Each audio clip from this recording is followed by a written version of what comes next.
வணக்கம். மாலை முரசு செய்திகளை விரிவாக பார்ப்பதற்கு முன் தலைப்புச் செய்திகள்.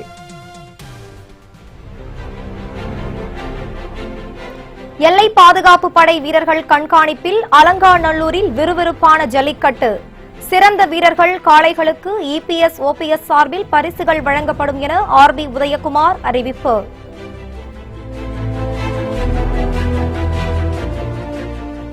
சென்னை மற்றும் புறநகரில் உள்ள சுற்றுலா தலங்களுக்கு செல்ல 480 சிறப்பு பேருந்துகள் இயக்கம். காணும் பொங்கலை பொதுமக்கள் உற்சாகமாக கொண்டாட மாநகர போக்குவரத்து கழகம் ஏற்பாடு.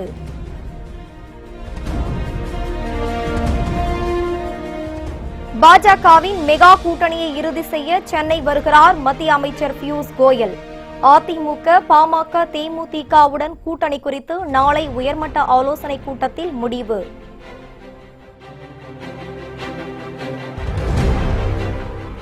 இரட்டை இலை சின்னம் வழக்கில் டெல்லி உயர்நீதிமன்றத்தில் டிடிவி ஓபிஎஸ் தரப்பு காரசார விவாதம். தேர்தலில் தினகரன் கோரிய குக்கர் சின்னம் ஒதுக்குவது குறித்து உச்சநீதிமன்றத்தில் இன்று விசாரணை.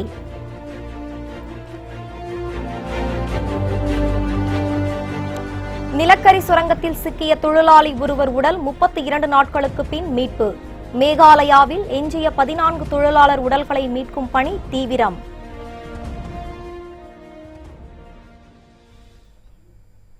அலங்காநல்லூர் ஜல்லிக்கட்டு போட்டியில் பங்கேற்றுள்ள காளைகளில் சிறந்த காளை மற்றும் சிறந்த வீரருக்கு முதலமைச்சர், துணை முதலமைச்சர் ஆகியோர் சார்பில் கார்கள் பரிசாக வழங்கப்பட உள்ளன.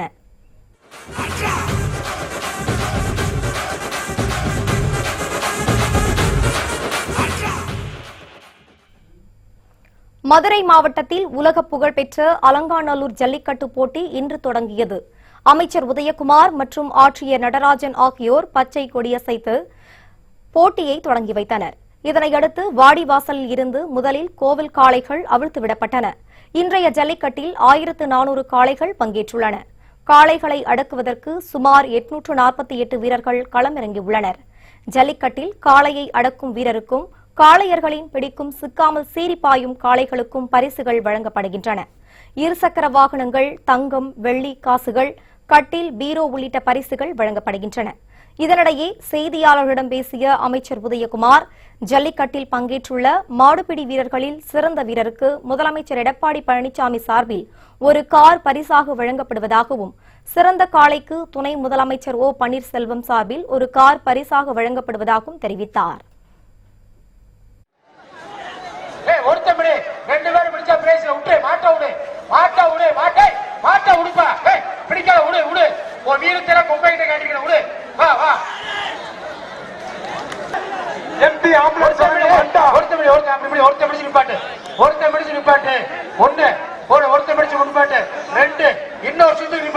மாடு பிடிபட்டது, மாடு பிடிபட்டது.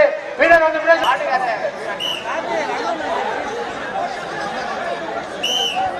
அடுத்த சூப்பர் மாடு. விட்டு விட்டு அது பிரேச சொல்ல விட்டு, அது பிரேச சொல்ல விட்டுருங்க. வா வா வா வா வா மாடு வழக்கம் கிஃப்ட் பேக் சரவணா ஸ்டோர் வழக்கம் ஒருத்தபடி நல்லா பிடிக்கிற ஒருத்தபடி சூப்பர் மாடு ஒருத்தபடி. பாபா மாடு பிடிபடவில்லை. டைனிங் டேபிள் ஆலயா வழங்கும் ஒரு சூப்பர் சூப்பர் மாடு, சூப்பர் மாடுபா. மாடு பிடிபடவில்லை, மாடு பிடிபடவில்லை. டைனிங் டேபிள் பொருட்கள் அந்த பேர் வழங்கும் அண்டா வழங்கும் பட்டு புடவை. பாபா மாடு ஓடி வச்சுப்பா. காணும் பொங்கலை முன்னிட்டு பொதுமக்களின் வசதிக்காக சென்னை மற்றும் புறநகர் பகுதிகளில் உள்ள சுற்றுலா தலங்களுக்கு செல்ல 480 சிறப்பு பேருந்துகள் இயக்கப்படுகிறது. பொங்கல் திருநாளின் 3ஆம் நாளான காணும் பொங்கல் இன்று உற்சாகமாக கொண்டாடப்படுகிறது. இந்நாளில் பொதுமக்கள் பல்வேறு இடங்களுக்கு சுற்றுலா செல்வது வழக்கமாக கொண்டுள்ளனர்.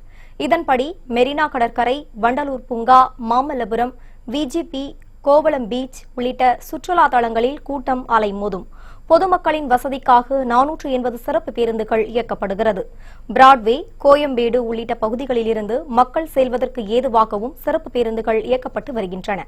இது தொடர்பாக கூடுதல் தகவல்களை தருகிறார் நமது செய்தியாளர் நந்தினி.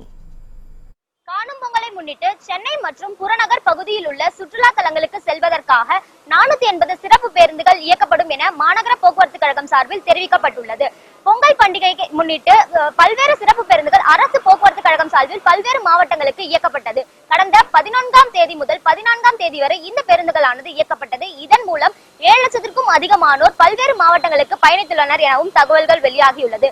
அதைத் தொடர்ந்து பொங்கல் பண்டிகையின் 3ஆம் நாளான இன்று மக்கள் தங்கள் குடும்பத்தினருடன் பல்வேறு சுற்றுலா தலங்களுக்கு செல்வது வழக்கம். அதேபோல் இந்த ஆண்டும் செல்ல இருப்பதால் அரசு போக்குவரத்து கழகம் சார்பில் 480 சிறப்பு பேருந்துகள் இயக்கப்பட்டுள்ளது. குறிப்பாக சென்னை மற்றும் அதன் சுற்றுவட்டார பகுதியில் உள்ள சுற்றுலா தலங்களுக்கு இந்த சிறப்பு பேருந்துகளானது இயக்கப்பட்டுள்ளது. குறிப்பாக சொல்ல வேண்டும் என்றால் அண்ணா சதுக்கம், விஜிபி, கோவளம், மகாபலிபுரம் உள்ளிட்ட பல்வேறு பகுதிகளுக்கு இந்த சிறப்பு பேருந்துகளானது இயக்கப்பட்டு வருகிறது. அது மட்டுமின்றி சென்னையில் இருக்கக்கூடிய அனைத்து பகுதிகளிலிருந்தே இந்த சிறப்பு பேருந்துகள் இயக்கப்படும் எனவும் தெரிவிக்கப்பட்டுள்ளது. குறிப்பாக கோயம்பேடு, பாரிமுனை, ஆவடி, செங்குன்றம் உள்ளிட்ட பல்வேறு பகுதிகளில் இருந்து மக்கள் பயண ஏதுவாக பல்வேறு சிறப்பு பேருந்துகள் இயக்கப்படும் எனவும் தெரிவிக்கப்பட்டுள்ளது. மாலைமுறை செய்திகளுக்காக ஒளிப்பதிவாளர் ஜெகதீஷுடன் செய்தியாளர் நந்தினி. தமிழகத்தில் பாஜக மெகா கூட்டணி அமைப்பது குறித்து முக்கிய அரசியல் கட்சிகளுடன் பேச்சுவார்த்தை நடத்த மாநில பாஜக மேலிட பொறுப்பாளரும் மத்திய அமைச்சருமான பியூஷ் கோயல் நாளை தமிழகம் வருகிறார். தமிழகத்தில் பாஜகவுடன் கூட்டணி தொடர்பான கேள்விக்கு துணை முதலமைச்சர் ஓ பன்னீர்செல்வம் தேர்தல் நேரத்தில் எது வேண்டுமானாலும் நடக்கலாம் என்று கூறியிருப்பது பாஜகவுடன் பேச்சுவார்த்தை நடைபெற இருப்பதை உறுதி செய்துள்ளது. இதனிடையே தமிழகத்திற்கு நல்லது செய்ய நினைக்கும் கட்சிகளுடன் கூட்டணி அமைப்போம் என முதலமைச்சர் எடப்பாடி பழனிசாமியும் கருத்து தெரிவித்துள்ளார். இதனையடுத்து அதிமுக மேலிடத்திடம் மத்திய அமைச்சர் பொன் ராதாகிருஷ்ணன், தமிழக பாஜக தலைவர் தமிழிசை சவுந்தரராஜன் ஆகியோர் கூட்டணி மற்றும் தொகுதி பங்கீடு குறித்து பேச்சு நடத்தி வருகின்றனர். இந்த நிலையில் இதுவரை திரைமறைவில் நடைபெற்று வந்த கூட்டணி பேச்சுவார்த்தை இறுதி செய்வதற்காக தமிழக பாஜக மேலிட பொறுப்பாளரும் மத்திய அமைச்சருமான பியூஷ் கோயல் நாளை சென்னை வருகிறார். இதனைத் தொடர்ந்து சென்னை கமலாலயத்தில் நாளை நடைபெறவுள்ள பாஜக உயர்மட்ட ஆலோசனைக் கூட்டத்தில் அதிமுக, பாமக, தேமுதிக ஆகிய கட்சிகளுடன் கூட்டணி அமைப்பது தொடர்பாக முக்கிய முடிவுகள் எடுக்கப்படும் என தெரியவந்துள்ளது. மேலும் இந்த கூட்டத்தில் பாஜக போட்டியிடும் தொகுதிகள் குறித்தும் தேர்தல் பிரச்சார வியூகம் குறித்தும் ஆலோசிக்கப்படுகிறது. இறுதியாக கூட்டணி தொடர்பான பேச்சுவார்த்தை முடிவடைந்ததும் 27ஆம் தேதி மதுரையில் நடைபெறும் பாஜக பிரச்சார பொதுக்கூட்டத்தில் கூட்டணி குறித்த அறிவிப்பை பிரதமர் மோடி வெளியிடுவார் என எதிர்பார்க்கப்படுகிறது.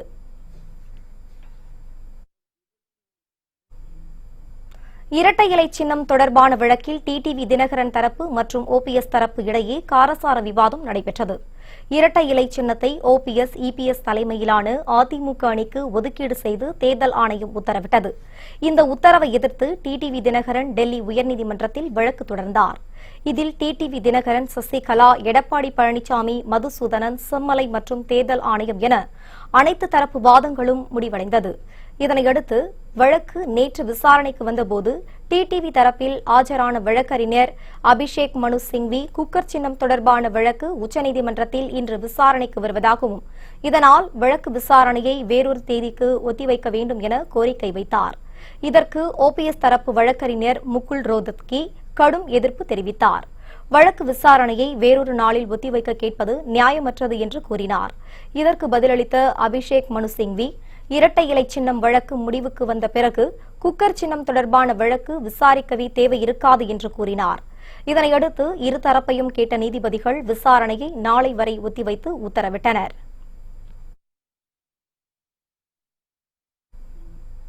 மேகாலயா சுரங்க விபத்தில் சிக்கி உயிரிழந்த ஒருவரது உடல் 32 நாட்களுக்கு பின் மீட்கப்பட்டது. எஞ்சியுள்ள 14 பேரை தேடும் பணி தீவிரமாக நடைபெற்று வருகிறது. மேகாலயாவின் ஈஸ்ட் ஜெயிந்தியா ஹில்ஸ் மாவட்டத்தில் உள்ள சைபோங் என்ற பகுதியில் கடந்த டிசம்பர் 13ஆம் தேதி எலிபொந்து என அழைக்கப்படும் சுரங்கத்துக்குள் 15 தொழிலாளர்கள் நிலக்கரி எடுக்கச் சென்றனர். அவர்கள் மேலே வருவதற்கு முன் அதேபோன்று தோண்டப்பட்டு கைவிடப்பட்ட சுரங்கங்கள் வழியாக நதியின் வெள்ளம் உட்புகுந்தது. இதனால் அவர்களை மீட்க முடியாமல் மீட்பு படையினர் கடந்த 1 மாத காலமாக திணறி வந்தனர். இந்நிலையில் 32 நாட்களுக்கு பின் சுரங்கத்தின் 200 அடி ஆழத்திலிருந்து ஒருவரது உடல் இன்று மீட்கப்பட்டது. எஞ்சியுள்ள 14 பேரும் உயிரிழந்திருக்கக்கூடும் என கூறப்படுகிறது. தொடர்ந்து மீட்பு பணிகள் நடைபெற்று வருகின்றன. உயர்நீதிமன்ற உத்தரவுப்படி சென்னை மெரினாவில் அமைக்கப்பட்டுள்ள எம்ஜிஆர் நூற்றாண்டு வளைவு அரசு சார்பில் விழா இல்லாமல் திறக்கப்பட்டுள்ளது. சென்னை காமராஜர் சாலையில் கடந்த ஆண்டு ஆகஸ்ட் மாதம் 28ஆம் தேதி அரசு சார்பில் எம்ஜிஆர் நூற்றாண்டு வளைவுக்கு அடிக்கல் நாட்டப்பட்டது. 2,50,00,000 செலவில் அமைக்கப்பட்ட இந்த வளைவுக்கு உயர்நீதிமன்றம் தடை விதித்தது. இதனையடுத்து விழாக்கள் இன்று திறக்க உயர்நீதிமன்றம் அனுமதி வழங்கியது. திறப்பு விழா நடத்தாமல் எம்ஜிஆர் நினைவு வளைவின் மேல் திரைகளை மட்டும் அகற்றுமாறு அறிவுறுத்தப்பட்டது. உயர்நீதிமன்ற உத்தரவுப்படி எம்ஜிஆரின் பிறந்த நாளை ஒட்டி இன்று அவரது நினைவு வளைவு திறக்கப்பட்டுள்ளது.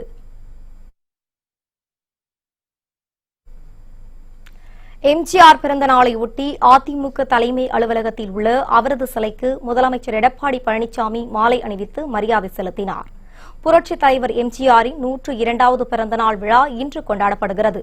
இதனையொட்டி தமிழகம் முழுவதும் அதிமுக சார்பில் பல்வேறு நிகழ்ச்சிகளுக்கு ஏற்பாடு செய்யப்பட்டுள்ளன. ராயப்பேட்டை அதிமுக தலைமை அலுவலகத்தில் நடைபெற்ற நிகழ்ச்சியில் எம்ஜிஆர் மற்றும் ஜெயலலிதா உருவ சிலைக்கு முதலமைச்சர் பழனிசாமி மாலை அணிவித்து மரியாதை செலுத்தினார். இதனைத் தொடர்ந்து துணை முதல்வர் பன்னீர்செல்வம் மற்றும் அமைச்சர்கள், கட்சி நிர்வாகிகள் உள்ளிட்டோரும் எம்ஜிஆருக்கு மரியாதை செலுத்தினர். நிகழ்ச்சியில் பங்கேற்ற அதிமுகவினருக்கு OPS இனிப்புகளை வழங்கினார். இதனைத் தொடர்ந்து கட்சி அலுவலகத்தில் புகார் மற்றும் கோரிக்கை மனுக்களை பெறுவதற்காக 5 பேர் கொண்ட குழு அமைக்கப்பட்டுள்ளது. தங்கமணி, SP வேலுமணி, நத்தம் விஸ்வநாதன், KB முனுசாமி, வைத்தியலிங்கம் ஆகியோர் அடங்கிய 5 பேர் கொண்ட குழுவை முதலமைச்சரும் துணை முதலமைச்சரும் தொடங்கி வைத்தனர். இதனைத் தொடர்ந்து கிண்டி எம்ஜிஆர் மருத்துவ பல்கலைக்கழகம் சென்ற முதலமைச்சர் பழனிசாமி எம்ஜிஆர் திருவுருவப் படத்திற்கு மலர் தூவி மரியாதை செலுத்தினார். இதனைத் தொடர்ந்து எம்ஜிஆர் உருவம் பொறித்த சிறப்பு நாணயத்தையும் அவர் வெளியிட்டார். காங்கிரஸ் தலைவர் ராகுல் காந்தியை பிரதமராக்க மம்தா பானர்ஜி, அகிலேஷ் யாதவ், சந்திரபாபு நாயுடு உள்ளிட்ட யாரும் தயாராக இல்லை என மக்களவை துணை சபாநாயகர் தம்பிதுரை கூறினார். கோவையில் செய்தியாளர்களிடம் பேசிய அவர் தமிழகத்தில் பாஜக காலூன்ற வழியில்லை எனவும் தெரிவித்தார்.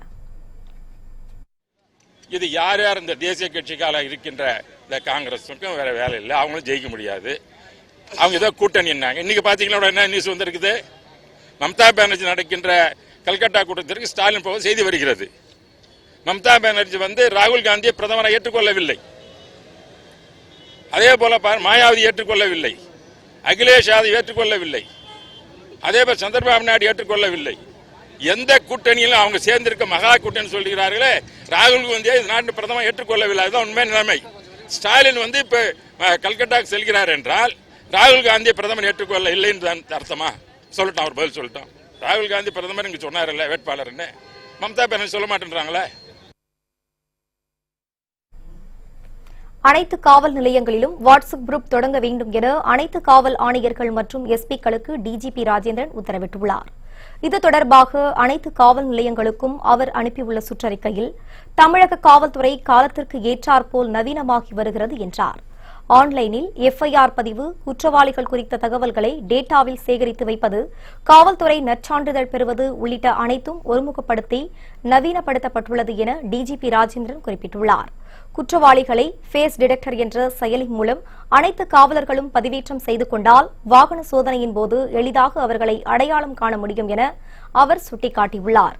காவலர்கள் அதிக அளவில் செல்போன்களை பயன்படுத்துவதால் அனைத்து காவல் நிலையங்களிலும் வாட்ஸ்அப் குரூப் ஆரம்பிக்க வேண்டும் என DGP ராஜேந்திரன் உத்தரவிட்டுள்ளார்.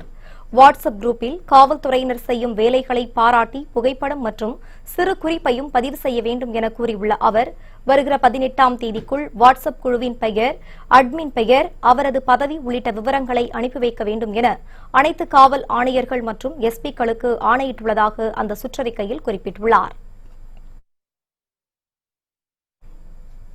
சபரிமலை கோவில் தமிழகத்தில் இருந்திருந்தால் உச்சநீதிமன்ற தீர்ப்பை நிறைவேற்ற கடமைப்பட்டிருப்பேன் என மக்கள் நீதி மய்யத்தின் தலைவர் கமல்ஹாசன் பேசியிருப்பது சர்ச்சையை ஏற்படுத்தியுள்ளது. சென்னை விமான நிலையத்தில் செய்தியாளர்களை சந்தித்த அவர் பாஜகவிற்கு எதிராக கூட்டணி அமைக்க மேற்கு வங்க முதல்வர் மம்தா பானர்ஜி தங்களை அழைக்கவில்லை என குறிப்பிட்டார்.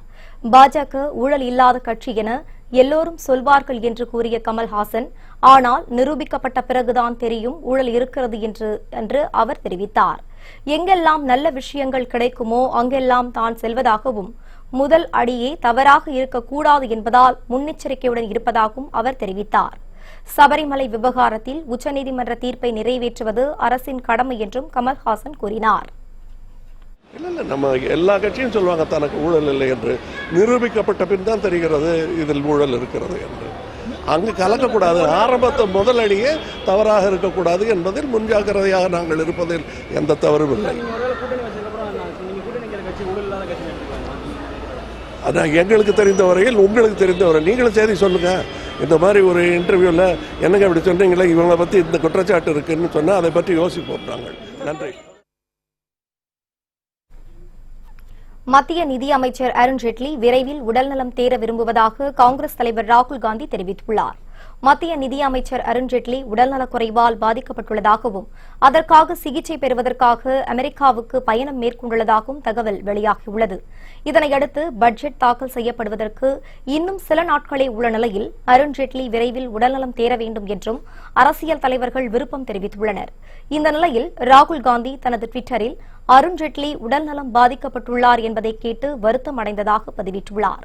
கொள்கைகளின் அடிப்படையில் தினமும் மோதிக்கொண்டாலும் அருண்ஜேட்லி விரைவில் உடல்நலம் தேர வேண்டும் என்று தானும் காங்கிரஸ் கட்சியும் விரும்புவதாக ராகுல் காந்தி தெரிவித்துள்ளார்.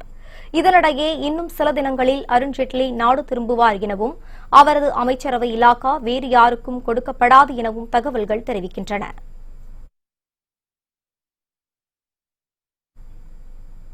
மத்திய நிதியமைச்சர் அருண்ஜேட்லி விரைவில் குணமடைய வேண்டும் என புதுச்சேரி மாநில முதலமைச்சர் நாராயணசாமி தெரிவித்துள்ளார்.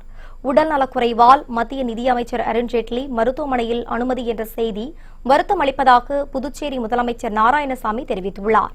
மத்திய நிதியமைச்சர் அருண்ஜேட்லி விரைவில் குணமடைந்து நாடாளுமன்றத்தில் இடைக்கால பட்ஜெட்டை தாக்கல் செய்வார் என்றும் புதுச்சேரி நாராயணசாமி தனது டுவிட்டரில் தெரிவித்துள்ளார். சபரிமலை தொடர்பாக தாக்கல் செய்யப்பட்டுள்ள சீராய்வு மனுக்கள் மீதான விசாரணை ஜனவரி 22ஆம் தேதி நடைபெறாது என உச்சநீதிமன்றத்தின் தலைமை நீதிபதி ரஞ்சன் கோகாய் அறிவித்துள்ளார். சபரிமலையில் அனைத்து வயது பெண்களையும் கோவிலுக்குள் தரிசனம் செய்ய அனுமதிக்க வேண்டும் என 2 மாதங்களுக்கு முன்பு உச்சநீதிமன்றம் தீர்ப்பு வழங்கியது. உச்சநீதிமன்றத்தின் தீர்ப்பை எதிர்த்து இந்து அமைப்புகள் தொடர்ந்து போராட்டம் நடத்தி வருவதுடன் ஐயப்பன் கோவிலுக்கு செல்ல முயலும் பெண்களையும் தடுத்து நிறுத்தி வருகின்றன. இந்நிலையில் தீர்ப்பை மறுபரிசீலனை செய்யக்கோரி 23ஆம் தேதிக்கு 23க்கும் மேற்பட்ட சீராய்வு மனுக்கள் உச்சநீதிமன்றத்தில் தாக்கல் செய்யப்பட்டுள்ளது. இந்த சீராய்வு மனுக்கள் மீதான விசாரணை வரும் 22ஆம் தேதி விசாரணை நடைபெறும் என உச்சநீதிமன்றம் அறிவித்திருந்தது. ஆனால் வழக்கை விசாரிக்கும் அரசியல் சாசன அமர்வில் உள்ள பெண் நீதிபதி இந்து மல்ஹோத்ரா மருத்துவ விடுப்பில் உள்ளதால் 22ஆம் தேதி சீராய்வு மனுக்கள் மீதான விசாரணை நடைபெறாது என உச்சநீதிமன்றம் அறிவித்துள்ளது.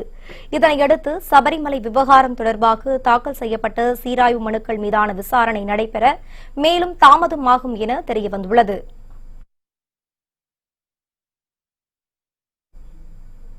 பிரதமர் மோடி இன்று முதல் 3 நாட்கள் தனது சொந்த மாநிலமான குஜராத்தில் சுற்றுப்பயணம் மேற்கொள்கிறார். 3 நாட்கள் அரசுமுறை பயணமாக குஜராத் மாநிலத்திற்கு செல்லும் பிரதமர் மோடி பிற்பகலில் அகமதாபாத்தில் அமைக்கப்பட்டுள்ள சர்தார் வல்லபாய் பட்டேல் மருத்துவமனையை இன்று திறந்து வைக்கிறார். இதனைத் தொடர்ந்து நாளை குஜராத் மாநில அரசு சார்பில் காந்தி நகரில் நடைபெறும் முதலீட்டாளர்கள் மாநாட்டை பிரதமர் மோடி துவக்கி வைக்கிறார். இந்த நிகழ்ச்சியின் போது மாநாட்டில் பங்கேற்கும் பல்வேறு வெளிநாட்டு தலைவர்களை பிரதமர் மோடி சந்தித்து பேசுவார் என பிரதமர் அலுவலகம் தெரிவித்துள்ளது. பின்னர் சபர்மதி ஆற்றங்கரையில் வர்த்தக திருவிழாவை தொடங்கி வைக்கும் பிரதமர் மோடி மறுநாள் சூரத் அருகே புதிய துப்பாக்கி தொழிற்சாலை உட்பட பல்வேறு புதிய திட்டங்களுக்கு அடிக்கல் நாட்டி உரையாற்றுவார் என்றும் மத்திய அரசு தகவல்கள் தெரிவிக்கின்றன. பொங்கலை முன்னிட்டு டாஸ்மாக் கடைகளில் 475 கோடி ரூபாய் மதிப்பிலான மது வகைகள் விற்பனையாகியுள்ளன. தமிழக அரசின் டாஸ்மாக் நிறுவனத்திற்கு 4800 மது கடைகள் உள்ளன. இவற்றில் சராசரியாக தினமும் 80 கோடி ரூபாய் மதிப்பிலான பீர் மற்றும் மது வகைகள் விற்பனையாகின்றன. இந்த வருவாய் வார விடுமுறை, தீபாவளி, ஆங்கில புத்தாண்டு உள்ளிட்ட விசேஷ தினங்களில் 100 கோடி ரூபாயை தாண்டுகிறது. பொங்கலை முன்னிட்டு சனிக்கிழமை முதல் நாளை வரை அரசு விடுமுறை என அறிவிக்கப்பட்டுள்ளது. இதனையடுத்து தொடர் விடுமுறையால் டாஸ்மாக் கடைகளில் மது விற்பனை அதிகம் இருக்கும் என எதிர்பார்க்கப்பட்டது.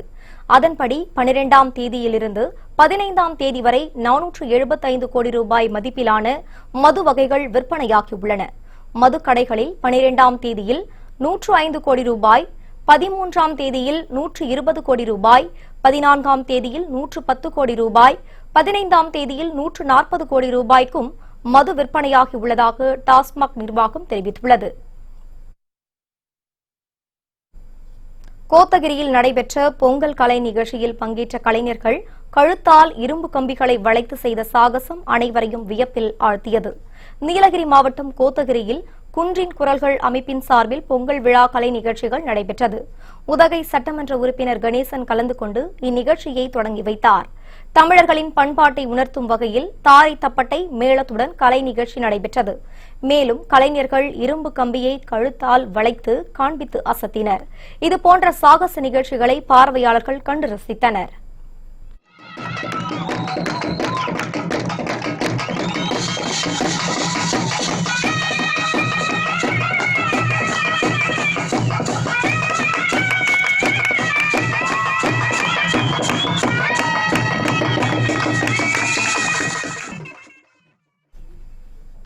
மகாராஷ்டிர மாநிலம் தானே அருகே 100க்கும் மேற்பட்ட துப்பாக்கிகள் மற்றும் பயங்கர ஆயுதங்களை வைத்திருந்த பாஜக நிர்வாகியை போலீசார் கைது செய்துள்ளனர். தானே மாவட்டத்தில் உள்ள டோம்பிவிலி நகரத்தில் பிரபல அழகு பொருள் விற்பனை நிலையம் உள்ளது. இங்கு வெடிப்பொருட்கள், துப்பாக்கிகள் உள்ளிட்டவை பதுக்கி வைக்கப்பட்டிருப்பதாக ரகசிய தகவல் போலீசாருக்கு கிடைத்தது. இதையடுத்து போலீசார் அங்கு விரைந்து சென்று ஆய்வு நடத்தினர். அப்போது 10 வாள், 38 கத்திகள், கொடுவாள்கள், வெட்டுக்கத்திகள் உள்ளிட்ட ஆயுதங்களை போலீசார் பறிமுதல் செய்தனர்.